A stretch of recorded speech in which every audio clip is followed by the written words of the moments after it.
오늘은 507주년 되는 종교개혁 주일, 507주년을 기념하는 주일입니다. 원래 종교개혁일은 10월 31일입니다. 우리가 10월 달에 대한 맞죠. 10월 마지막 날입니다. 이용의 노래도 있고요. 10월의 마지막 날. 또 10월의 마지막 날이 이 종교개혁일인데, 이 종교개혁일을 사람들의 기억 속에서 이렇게 드러내는 것보다 할로윈 축제로 부각이 되고 있습니다. 젊은이들 사이에. 본래는 종교개혁 기념일로 지키던 날이었습니다. 그래서 우리 교회에서는 요즘 자라나는 아이들이 할로윈 데이 이래가지고 여러 가지 선물도 준비하고 하는 것을 막을 수는 없어요. 그러나 우리 교회에서는 할로윈 데이 흐르는 문화를 우리가 거부하고 되돌아갈 수는 없습니다. 그러나 그 속에서도 우리는 종교개혁가들의 후예라고 하는 것을 아이들이 가질 수 있도록, 거기에 대한 자부심을 가질 수 있도록 가르쳐야 합니다. 그냥 무분별하게 문화를 무조건 수용하는 것이 얼마나 위험한지를 오늘 본문을 통해서 알 수가 있습니다. 거대한 제국이었던 로마가 문화가 없어서 쓰러진 것도 아니고, 예술이 없어서 쓰러진 것도 아니고, 그들에게 있어서 지식이나 정치력이 없고 군사력이 없어서 그 나라가 허물어진 게 아닙니다. 바로 그 한가운데에 바울이 들고 갔던 예수 그리스도의 복음, 십자가에 죽은 예수 그리스도의 복음은 이거는 천대받기 일수고, 유대인에게 아무리 봐도 이거는 어리석은 것이고, 헬라인이 봐도 말도 안 되는 소리, 로마의 입장에서 볼 때는 십자가에서 우리가 만들어 놓은 사형틀에서 죽은 자가 세상을 구하는 자라고 말도 안 되는 소리 하지 마라. 그러니까 로마의 한복판에 십자가의 복음을 들고 간다는 것은 이건 사실 그 시대적인 언어로 봐도 말도 안 되는 겁니다. 그런데 바울은 뭐라 그럽니까? 나는 복음을 부끄러워하지 않는다. 이 한마디가 오늘 우리에게 심금을 울립니다. 오늘 우리가 예수 그리스도를 구주로 믿고 이 세상에서 볼 때 이 기독교가 전하는 복음이 이 세상의 이치와 맞지 않는 것 같고, 여러 가지로 불편해 보이고 말도 안 되는 소리 같고, 지금 세상이 어떤 세상인데 아직도 예수 천당, 예수 구원 이야기하고 있나 라고 말할지 모르지만, 그거는 사도 바울 시대 때도 똑같았습니다. 어느 시대나 여러분, 고도로 발달된 문명세계에 복음이 환영받은 적은 없습니다. 단 한 번도 그런 적 없습니다. 두 손 들고 우리한테 와서 복음을 전해달라고, 예수의 복음을 전해달라고 한 적은 그 어디에도 없었다 이 말입니다. 어디를 가나 복음은 배척을 받았습니다. 그 배척을 두려워하지 않게 된 것은 복음이 세상을 바꾸는 능력이라는 것을 안 사람이 증언했기 때문에, 그리고 예수 그리스도의 구원의 놀라운 은혜를 증거하는 이 증인으로서의 삶을 살았던 선교, 복음 전하는 전도자들의 삶이 있었기 때문에 이 땅에 복음이 전해지게 된 것입니다.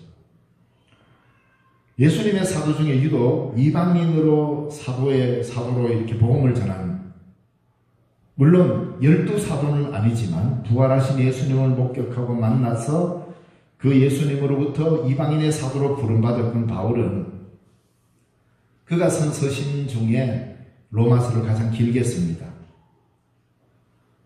그래서 오늘 서두 1장 1절에서부터 오늘 읽었던 1장 17절까지의 복음이라는 말이 7번이나 나오면서 자기와 이 복음의 관계를 말하고 있습니다. 나와 이 복음의 관계가 어떤 것인지, 즉 사도 바울과 복음은 어떤 관계에 있는지.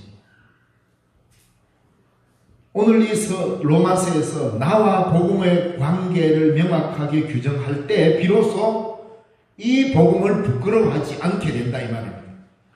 저와 복음의 관계, 여러분과 복음의 관계가 어떻게 규정되고 있느냐 이 말입니다. 나와 복음의 관계가 어떻게 규정되느냐. 이 이해를 제대로 해야만이 우리는 복음의 사람으로 살 수 있습니다. 그렇지 않으면 복음과 유사한 유사복음에 빠질 수밖에 없습니다. 여러분은 복음과 나와의 관계를 어떻게 규정합니까? 그래서 이 땅에서 우리를 잘 먹고 잘 살게 해주는, 나의 삶을 평안하게 만들어주는 하나의 도구 정도로 생각합니까? 여러분, 바울이 복음을 들고 갔을 때 로마 사회는 그 당시 지상에서 누릴 수 없을 만큼 최고의 문화와 향락을 누리는 나라였습니다. 거기에 복음을 가지고 들어가면서 나는 그 세계 한복판에 들어가도 이 복음을 부끄러워하지 않는다라고 말했단 말입니다. 1장 1절에서 17절까지를 요약하면 이런 말입니다. 복음은 구약의 예언자들의 약속이 성취된 그것으로서 그 성취가 어떻게 이루어졌느냐. 하나님이 인간의 몸을 입으시고 성육신하셔서 십자가에서 대속의 죽으심을 죽으시고 능력으로 부활한 예수 그리스도가 전 인류의 복음이며 자기를 사도로서 불러 소명을 맡겼고, 그리고 이 복음을 전하기 위하여 나는 택장을 받았다는 말이며, 바울은 이방인의 사도로서 당시 세계의 수도인 이 로마에 이 복음 전하는 것이 자기의 오랜 기도 제목이었고 수건이었습니다. 그래서 이제는 그 기도가 이루어져서 복음을 가지고 로마에 나가고자 함에 있어서 자기는 이 복음을 부끄러워하지 않는다. 이 복음이 뭡니까? 예언자들의 약속이 성취되었는데 바로 하나님이 인간의 몸을 입으시고 성육신하셨다는 겁니다. 신이 인간이 되었다는 겁니다. 이건 그 당시 이치로는 받아들일 수 없는 겁니다. 하나님이 인간의 몸을 입고 낮아지셨다는 겁니다. 그리고 성육신하신 것은 그냥 인간의 몸으로 산 것이 아니라 그가 우리 죄를 위하여 십자가에 달려 죽으시고 부활의 능력으로 다시 살아나셔서 만민의 구주가 되시고 온 우주의 구주가 되셨다. 그래서 나는 이 복음이 전혀 부끄럽지 않다. 이 복음과 자신의 관계를 명확하게 규정했을 때 비로소 그는 복음을 들고 갈 수 있습니다. 우리가 이 세상에 복음을 전하는데 왜 능력이 없냐면 복음과 나와의 관계 규정을 제대로 정립하지 못하기 때문입니다. 그래서 예수 그리스도에 대한 이야기를 할 때 그렇게 장황하게 이야기할 필요 없습니다. 이렇게 예수 그는 곧 하나님이십니다. 인간의 몸을 입고 이 땅에 오신 하나님의 아들이시오 하나님 자신이십니다. 이 신비를 우리가 다 설명할 수 없습니다. 그런데 그가 우리를 위하여 십자가에서 죽으셨다는 겁니다. 우리는 이런 논리로 많이 그러죠. 어떻게? 자, 여기 어떤 일이 벌어져서 있는데 여기 한 명이 있고 여기 100명이 있습니다. 그러면 이 100명을 위해서 한 명을 죽이고 100명을 살릴까? 이러면 우리는 어떻게 합니까? 다수가 살아나는 게 좋다고 생각하잖아요. 그래서 그래도 100명이고 여기는 한 명인데 100명을 살리기 위해서 이 한 명 정도는 희생해도 된다. 이렇게 가잖아요. 성경은 그렇게 말하지 않습니다. 예수님은 그렇게 우리에게 가르쳐지지 않았단 말이에요. 그건 우리가 생각하는 다수냐 적으냐. 하나의 생명이나 100명의 생명이나 똑같다고 보는 게 성경이 가르칩니다. 그럼 어떻게 합니까? 어떻게 살립니까? 내가 죽는 겁니다. 둘 다 살리기 위해서. 성경에서의 생명 살림의 구조는 그런 겁니다. 그게 바로 예수님이 보여주신 십자가상. 그래도 우리가 그냥 십자가 말로만 하겠어요? 예수 그리스도의 십자가 사건은 바로 그겁니다. 소수와 다수 중 어느 것을 살리는 것이 이익일까? 이익의 차원으로 몰아가지 않습니다. 한 명, 그도 생명이고 100명, 그들도 생명이다. 이 모두를 살리기 위해서는 내가 십자가에 못 박힌다. 자신의 생명을 내어줌으로써 모두를 살리고자 한 것이 예수의 삶의 정신이었다. 이게 십자가의 정신입니다. 우리는 자본주의의 천박한 논리에 빠져가지고 다수면은 그 논리를 따르는 것이 절대적 진리인 것처럼 이야기하지만 성경에서 예수의 복음은 그게 아닙니다. 나를 내어주고 나를 버려서 너를 살리는 것만이 진리라 이 말입니다. 이게 십자가의 길입니다. 교회가 그렇게 살아야 됩니다. 그래야 복음과 나의 관계가 분명해집니다. 예수님이 그러셨잖아요. 그래서 그 고통이 얼마나 심했는지 주님은 아버지 엘리 엘리 라마 사랑하니 하나님 어찌하여 나를 버리십니까? 하나님이 택하신 방법은 자신을 버려 모두를 살리는 것이 하나님의 뜻이었습니다. 이거는 논리로 설명되는 것, 이거는 이익의 차원으로 다수의 이게 아닙니다. 그리스도인이 살아가야 되는 삶의 길은 십자가의 길이잖아요. 이것이 진리이지 않습니까? 우리가 그렇게 살아가는 이게 진리의 길입니다. 모든 생명이 다 소중합니다. 나의 생명도 소중합니다. 그러나 하나를 살릴까요? 10명을 살릴까요?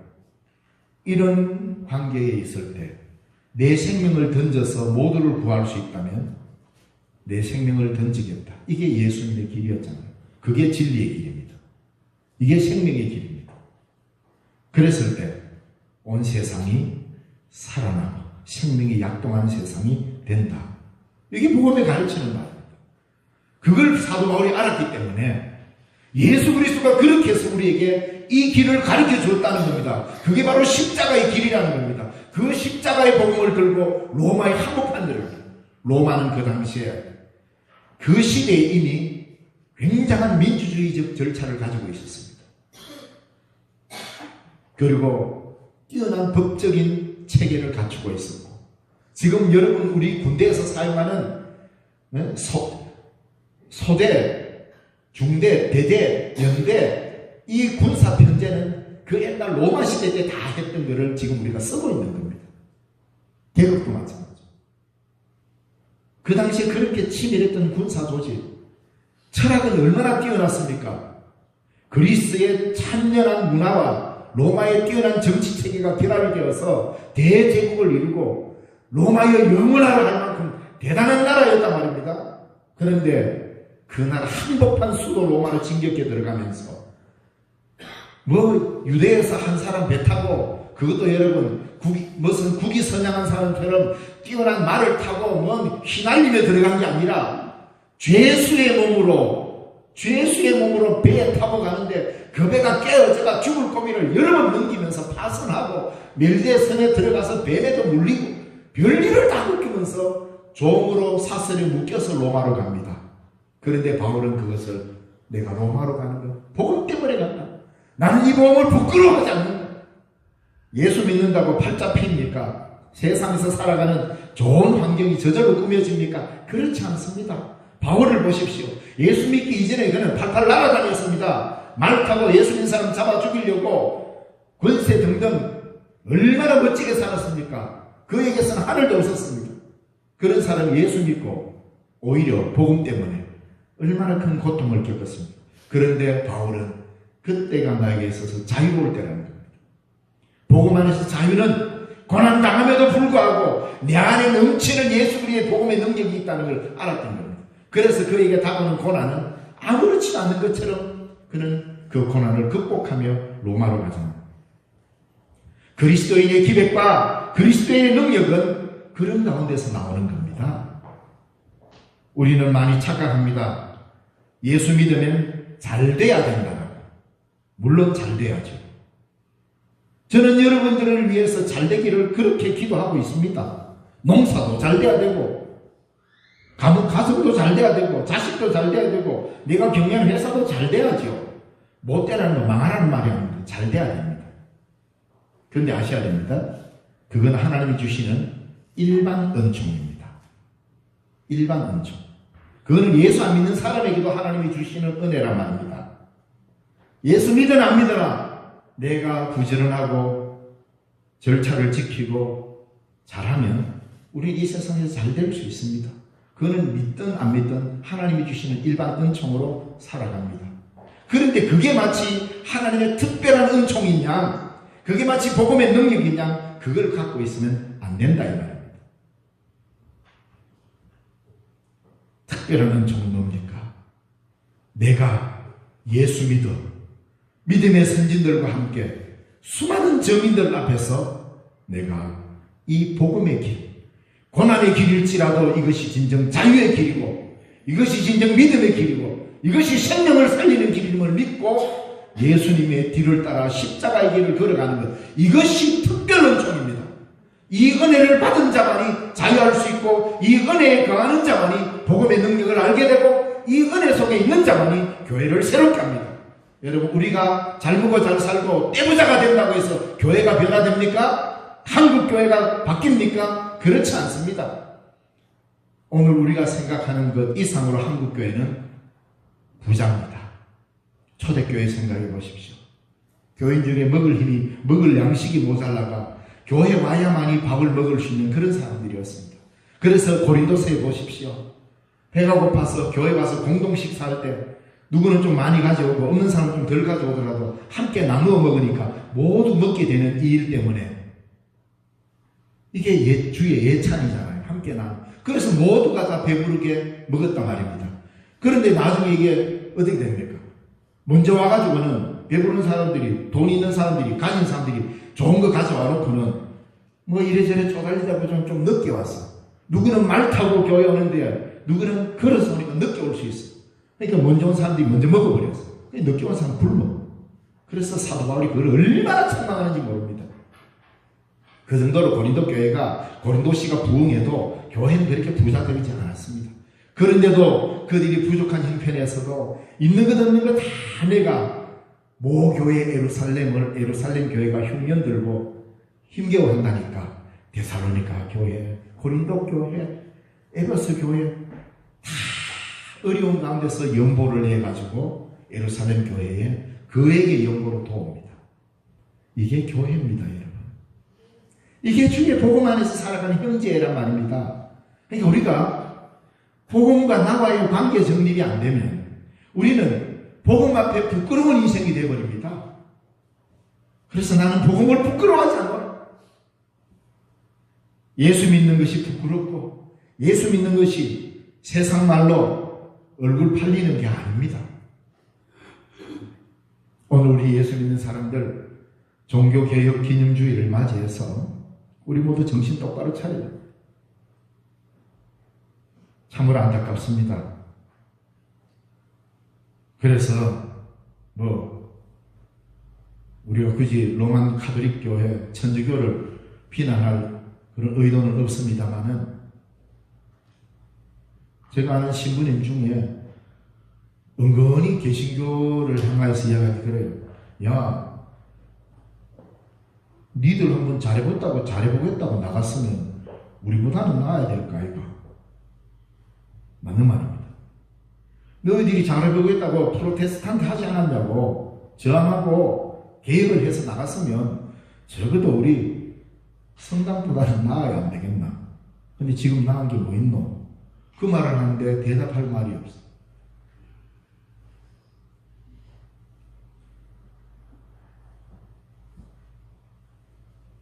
우리가 예수 믿었다라는 것은 복음의 소명을 받은 자들입니다.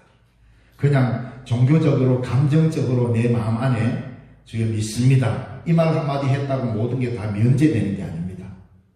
우리는 믿습니다라는 그 말 속에는 앞으로 나는 절대로 이 길을 벗어나지 않고 예수의 십자가만 따르겠습니다라는 고백이 함께 들어있는 게 오직 믿음이라 이 말입니다. 믿는다라고 할 때 감정적 승인이 아닙니다. 주여 믿습니다라는 말 속에는 오직 주님의 십자가만 진리고 주님을 따르는 길만이 생명의 길이고 이 길을 절대로 벗어나지 않겠습니다. 내 목숨 걸고 주님의 길을 따르겠습니다라는 이 선언이 주여 내가 믿습니다라는 말 속에 포함되어 있단 말입니다. 그럴 때 비로소 우리는 오직 믿음이라고 이야기하는 겁니다. 오직 믿음이라고 외쳤던 사도 바울은 어떻게 살았습니까? 감정적 승인만 했습니까? 아닙니다. 오직 믿음으로 락했던 사도 바울 보십시오.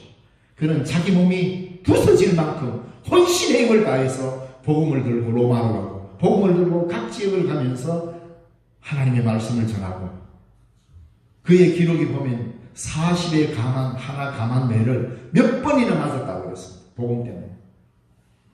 물의 위협, 강의 위협, 동족의 위협, 이방인의 위협, 맹수의 위협, 파선의 위협 수없이 겪었는데도 나는 그것 때문에 내가 힘들어한다고 말한 적 없다, 이 말입니다. 여러분, 우리가 이 교회에 와서, 물론 인간적으로는 여러분이 목사를 만납니다. 주일날 오면. 그렇잖아요. 담임 목사가 앞에 서서 설교하니까 서로 마주보고 있으니까 만나는 거죠. 그래서 교회 안 오면 담임 목사한테 미안하고 주일 한번 빠지면 좀 그렇죠. 인간적으로 저도 이해합니다. 충분히 그럴 수 있습니다. 그러나 여러분, 저는 하나의 인간에 불과합니다. 복음과 마주쳐야 됩니다. 예수 그리스도의 십자가의 복음과 먼저 마주쳐야 합니다. 그럴 때 여러분이 제가 선포하는 메시지가 일개 목사의 말이 아니라 하나님의 말씀으로 들려지게 되어 있습니다.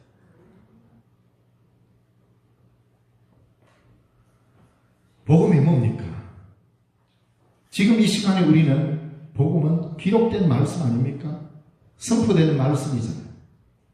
예수 그리스도의 복음이 선포되면 오늘 우리 이걸 복음으로 또다시 받고 새롭게 받는 겁니다.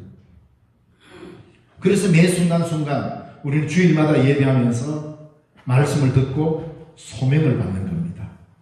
한 주간 복음으로 살아라. 그래서 사도 바울은 이 길을 힘있게 걸어갔던 거죠. 조금도 두려워하지 않고. 우리는 무엇을 잃어버릴까봐, 손해볼까봐 많은 걱정을 하고 삽니다. 복음을 딱 거머쥐고 나니까 바울은 자기 자신이 죄인 중에 괴수로 보였습니다. 만물의 찢기같이 보였습니다. 다 잃어버려도 예수 하나는 되겠다. 이게 그의 가슴을 쳤던 겁니다. 그래서 그는 다 모든 걸 뭐로 배설물처럼 여기노라.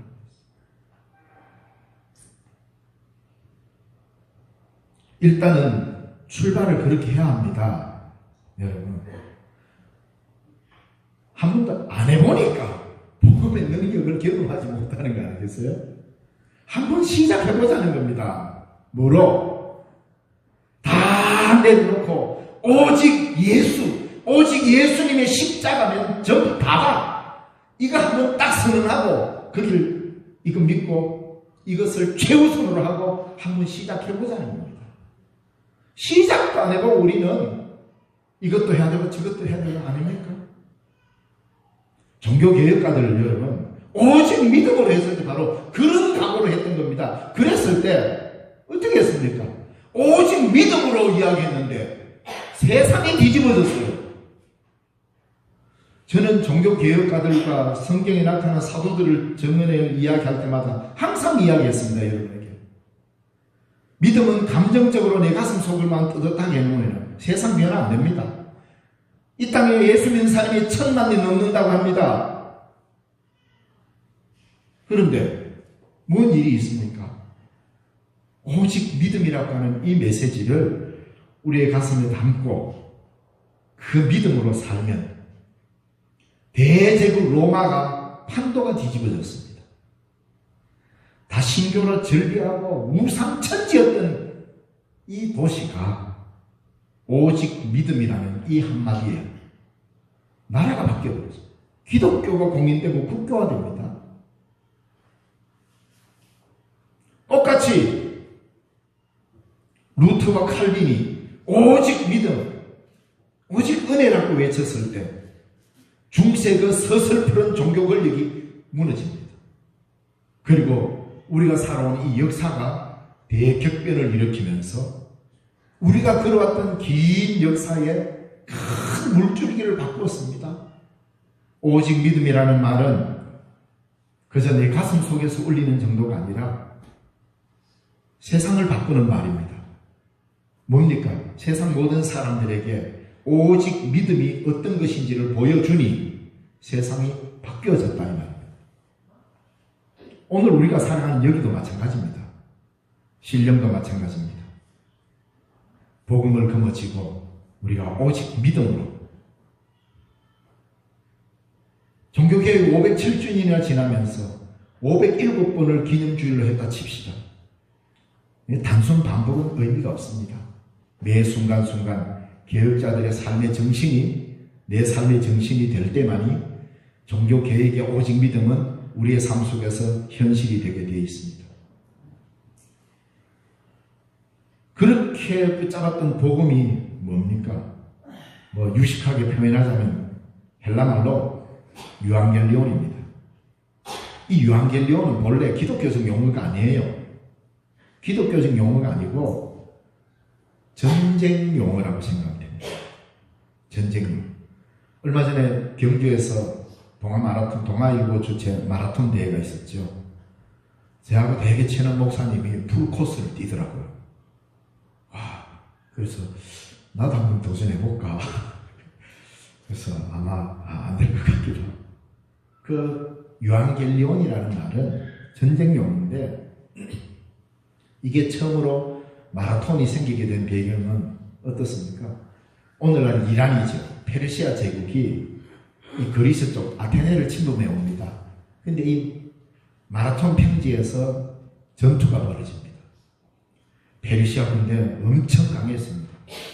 근데 안 될 것 같았는데 아테네 군대가 페르시아 군대를 무찌릅니다. 그런데 옛날에는 요즘처럼 카톡 보내는 시대도 아니고 무전기 칠 수 있는 시대도 아니고 하니까 지금 이 아테네 시민들은 불안에 벌벌벌 떨고 있습니다. 왜? 페르시아 군대가 계속 승리의 진군을 하면서 아테네 코앞에까지 와가 있거든요. 이제 이 성가 무너지면 아테네는 그냥 페르시아 군이 끝장나는 시대입니다. 근데 그 전투에서 아테네가 이겨버렸어요. 얼마나 감격스럽겠습니까? 거기서 한 병사가 오늘날 말하면 42.195km를 한 번도 쉬지 않고 있는 힘을 다해서 뛰어와가지고 그 승리의 소식을 전합니다. 딱 한마디 하고 죽었습니다. 큰 먼 거리를 뛰어왔어요. 기뻐하라. 우리가 이겼다. 기뻐하라.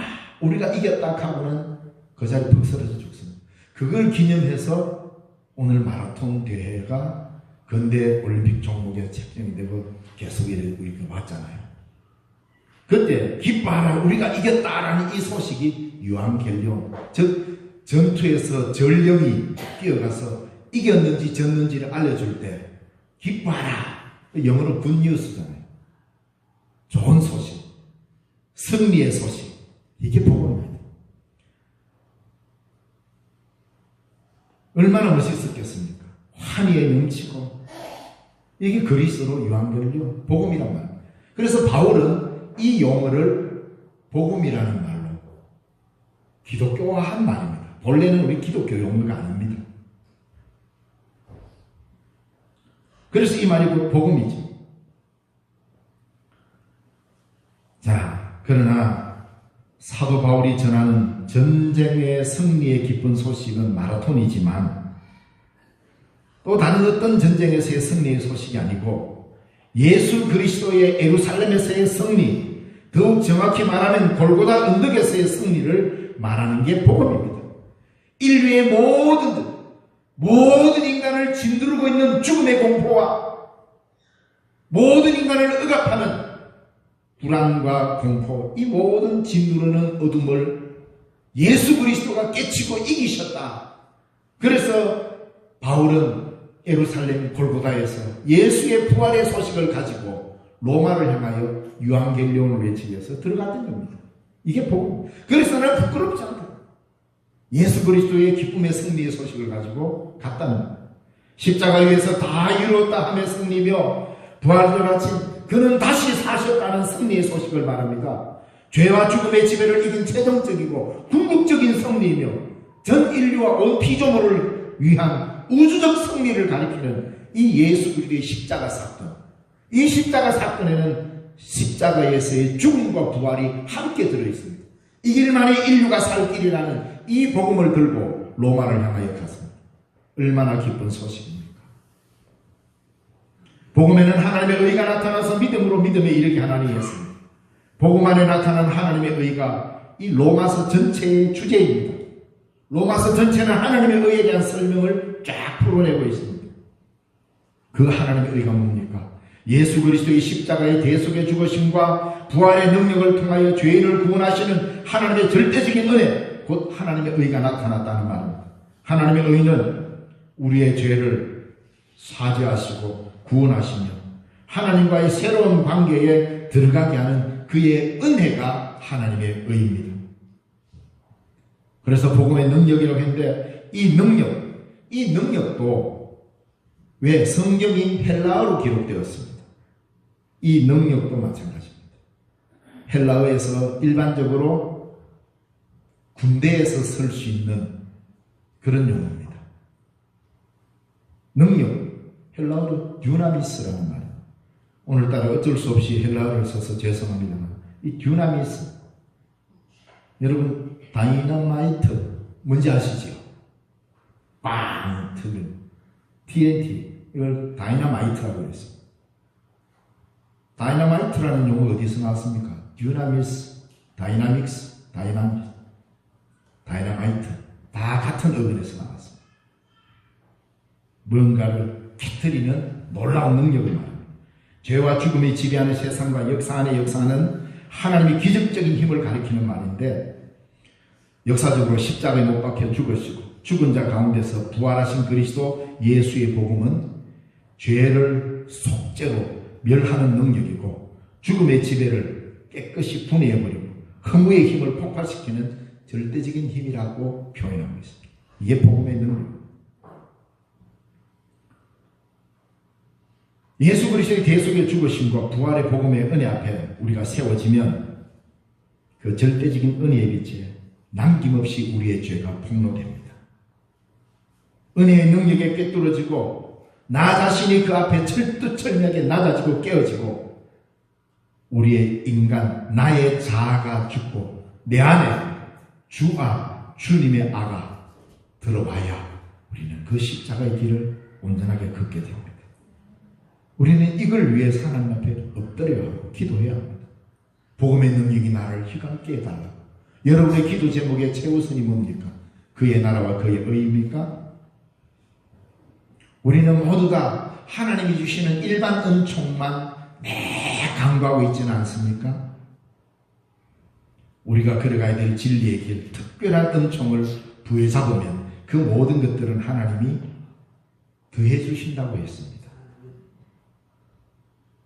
십자가의 은혜를 굳게 붙잡고 그것만이 내가 살 길이라는 이 믿음이 나를 살리고 세상을 살린다 이 말입니다. 바울은 오직 믿음으로 로마를 변화시켰고 루터와 칼빈도 오직 믿음으로 그 당시 로마를 다시 변화시켰습니다. 믿음은 감정적 기대이 아닙니다. 말씀에 대한 신뢰와 전적인 순종입니다. 이것이 세상을 바꿉니다. 종교개혁 500년 지키고 1000년을 지킨들 기념식만 반복해서 한다고 해서 세상이 바뀌지 않습니다. 말씀 앞에 개혁자들의 삶의 정신을 오늘 나도 그렇게 살겠다고 다짐하고 그들이 살아갔던 삶의 방식대로 나도 말씀 앞에 그 말씀에 대한 전적인 신뢰와 그 말씀에 대한 전적인 순종이 어우러질 때에 바로 오늘 이 자리에서 새롭게 종교개혁은 시작될 것이고 한국교회 갱신은 새롭게 시작될 것입니다. 이 일에 저와 여러분을 하나님이 불러 앉히셨다는 것을 축복으로 여기시기 바랍니다. 기도하겠습니다. 하나님 아버지 은혜를 감사드립니다. 오늘도 우리의 삶의 자리에 찾아오셔서 성령으로 위로하시고 말씀으로 굳건히 세우심을 감사합니다. 한림나는 이 땅에 우리로 하여금 하나님의 백성으로 그리스도인으로 삼아주시고 말씀의 진리 앞에 서게 하시니 감사합니다. 진리의 말씀 부여잡고 예수 그리스도의 십자가의 길을 따라가며 주님과 함께 걷는 걸음이 되도록 복내려 주옵소서. 507년 전에 아버지 하나님 이 땅에 종교 개혁이 시작되었습니다. 그 선진들의 믿음을 본받아 우리도 오직 믿음으로 이 세상을 바꾸어가는 믿음의 후손들이 되게 하옵소서. 예수님의 이름으로 기도드리옵나이다. 아멘.